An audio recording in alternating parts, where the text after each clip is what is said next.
তমলুক লোকসভা কেন্দ্রে তৃণমূল কংগ্রেস প্রার্থীর ভোট প্রচার শুরু করেন। আসন্ন লোকসভা নির্বাচন 10ই মার্চ ব্রিগেড ময়দান থেকে তৃণমূল সুপ্রিমো মমতা বন্দ্যোপাধ্যায়ের উপস্থিতিতে রাজ্যে 42টি আসনের প্রার্থী নাম ঘোষণা করেছিলেন অভিষেক বন্দ্যোপাধ্যায়। পূর্ব মেদিনীপুর জেলা তমলুক সাংগঠনিক জেলার তমলুক লোকসভা কেন্দ্রের প্রার্থী হয়েছেন দেবাংশু ভট্টাচার্য।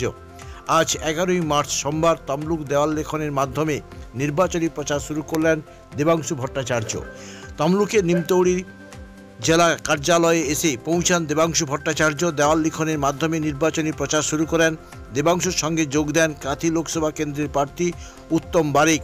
দেওয়াল লিখন শেষে নন্দীগ্রাম উদ্দেশ্যে রওনা হন এবং সাংবাদিকদের মুখোমুখি হলেন দেবাংশু ভট্টাচার্য, তমলুক লোকসভা কেন্দ্রের তৃণমূল প্রার্থী।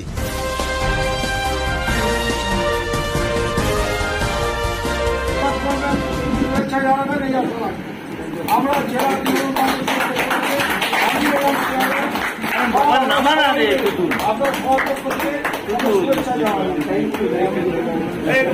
সকলকে, এবং আমি শুধুমাত্র একটা কথা বলতে চাই, এই আসন আমরা জিতছি।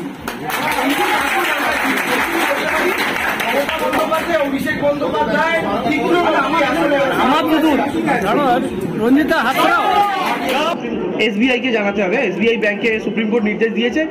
দেখুন, এই বন্ডের তথ্য যদি সামনে আসে তাহলে অনেক কিছু দুধ কা দুধ পানি কা পানি হয়ে যাবে। এই বন্ডের টাকা আমরাও পেয়েছি তৃণমূল দল হিসাবে, কংগ্রেসও পেয়েছে, সিপিএম পেয়েছে, সব দল পেয়েছে, কিন্তু ভারতীয় জনতা পার্টি যে হারে পেয়েছে, ইডি রেড করাচ্ছে কোম্পানিতে, সিবিআই রেড করাচ্ছে কোম্পানিতে, সিবিআই রেড বন্ধ হয়ে যাচ্ছে, তারপরে দেখা যাচ্ছে সেই কোম্পানিগুলো বিজেপিকে ফান্ডিং করছে। এর উৎস কি, এগুলো জানার দরকার আছে। এই রাজ্যে এগিয়ে থাকবেন এরকম কথা বলেছেন আমি শুনিনি। উনি বলেছেন যে বিজেপির আসন বাড়তে পারে, এইটা প্রশান্ত কিশোর বলেছেন। এবার আমি একটা কথা বলি, প্রশান্ত কিশোর এখন আমাদের দলের সঙ্গে যুক্ত নন, তিনি আইপ্যাকের সাথেও যুক্ত নন। প্রশান্ত কিশোর একটা আলাদা এন্টিটি। এখন আমরা তো জানি না তিনি গোপনে এখন বিজেপির সঙ্গে কাজ করছেন কিনা, ফলে তারই মন্তব্য হতেই পারে। আমি আপনাদের বলছি, রেকর্ড করে রেখে দিন, 19-এর থেকে তৃণমূলের সিট একটা হলেও বাড়বে, আর 19-এর থেকে বিজেপির সিট একটা হলেও কমবে। তৃণমূল কোথায় গিয়ে থামবে এটা আমি বলতে পারছি না, একটা হলেও আসন আমাদের পারবে। লোকসভায় আপাতত করার মতো জায়গাতে নেই স্লোগান, তবে আগামী বিধানসভায় অবশ্যই আসবে। 21-এ খেলা হয়েছে আর খেলা হবে, স্লোগানটা কিন্তু এবারের ক্ষেত্রেও প্রযোজ্য। ক্রিকেট খেলায় প্রথমে ব্যাটিং করলে পরে বল করতে হয়। মমতা ব্যানার্জি 2021-এ ব্যাট করেছেন 215 নট আউট। এবার আমাদের তৃণমূল কংগ্রেস কর্মীদের বল করতে হবে, কারণ এবার বিজেপি ব্যাট করতে নামছে। আর এ রাজ্যের মাটিতে বিজেপির 18 প্লাস তমলুক কাঁথি 20টা উইকেট আছে। আমরা বল করে বিজেপির 20টা উইকেট ফেলবে আমাদের কর্মীরা, সেদিন গিয়ে খেলা শেষ হবে। ঠিক আছে, থ্যাংক ইউ। ভগবান জানে, দেখুন হয়তো প্রথম লিস্টে করেননি, কেউ রাজি হবেন কি হবেন না এই সমস্ত ভেবে। দিলীপ ঘোষকে এখনো ক্যান্ডিডেটার দেননি, যে লোকটা 2019-এ তাদেরকে এত ভোটে জেতালো, গোটা রাজ্য জুড়ে বিজেপিকে জেতালো 2019-এ, সেই লোকটাকেই এখনো প্রার্থী পদ দেয়নি। আমাদের খারাপ লাগে, কষ্ট লাগে, তবে বিজেপির ব্যক্তিগত ব্যাপার, ওদের সাংসারিক ঝামেলায় দাদা আমরা নেই। তারা আরেকটা কোশ্চেন, বিজেপি অভিযোগ করছে যে তৃণমূল বারবার 2021-এর লোকসভা বিধানসভাতে বলেছিলেন বহিরাগত বাদ দিয়ে বহিরাগত নিয়ে পশ্চিমবঙ্গ নির্বাচন প্রক্রিয়া বৈতরণ পার করতে চায়। সেখানে দেখে গেল লোকসভা ভোটে বাইরে দুজন সাংসদ। তৃণমূল আজও বলছে বহিরাগত হটাও রাজ্য বাঁচাও, কিন্তু তফাৎ আছে। ইউসুফ পাঠান আজকে আমাদের ক্যান্ডিডেট, কীর্তি আজাদ আজকে আমাদের ক্যান্ডিডেট, কিন্তু আপনি বলুন ইউসুফ যদি জিতে এমপি হন, কীর্তি আজাদ যদি জিতে এমপি হন, এরা দুজনেই কার নির্দেশ পালন করবে? মমতা বন্দ্যোপাধ্যায়, তিনি এই বাংলার। অর্থাৎ কীর্তি আজাদ এবং ইউসুফ পাঠানের রিমোট কন্ট্রোল মমতা ব্যানার্জির হাতে, কিন্তু সুকান্ত মজুমদার, শুভেন্দু অধিকারীরা যদি যেতেন, তাহলে তাদের রিমোট কন্ট্রোল থাকবেন গুজরাটে বসে থাকা নরেন্দ্র মোদীর হাতে। অর্থাৎ নরেন্দ্র মোদী তাদেরকে নিয়ন্ত্রণ করবেন। আমাদের বক্তব্য হচ্ছে বহিরাগত তত্ত্ব এটাই, যে বাইরে থেকে কেউ ক্যান্ডিডেট হলো কিনা সেটা ফ্যাক্টর নয়, বরং তাদের নিয়ন্ত্রক শক্তি কারা। বাংলার ভাগ্য নিয়ন্ত্রণ বাংলার মাটির লোক করবে, আমরা এটা বলতে চাইছি। এটাই হচ্ছে বহিরাগত তত্ত্ব।